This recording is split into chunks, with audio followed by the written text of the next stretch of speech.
की भाजप चंद्रकांत पाटील म्हणतात की आता दादा म्हटल्यावर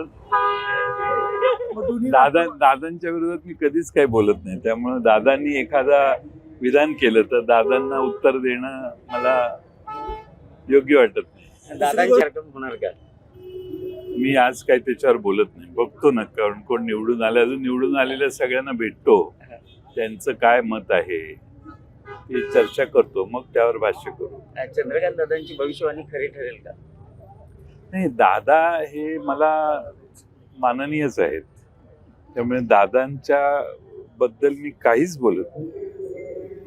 आणि ते सगळ्यात मोठं ते माझे हितचिंतक आहेत. आपल्या बाबतीत विचारलं असता अध्यक्षपदाने हात जोडले आणि म्हटले चंद्रकांत पाटील माझे हितचिंतक आहेत.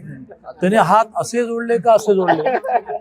त्याने असे जोडले तर चांगलं आहे, आणि असे जोडले तर नको रे बाबा, याच्या वाट्याला लागू नका. सर्वात मला वाटतं ते असेच जोडले असतील, कारण मोठे म्हणतात माझे सर्वात मोठे हितचिंतक चंद्रकांत पाटील. तुमचाही हितचिंतक आहे. माझी प्रतिमा महाराष्ट्रात मी अशी उभी केली आहे की मी सगळ्यांना समान न्याय देतो. आज वाढदिवस आहे, काय फोन झाला? कोणाचा? तर माझ्या बायकोचा वाढदिवस लक्षात जात नाही. आता तुम्ही सांगितल्यामुळे हो यादव जयंतरावला फोन लावा. मुंबई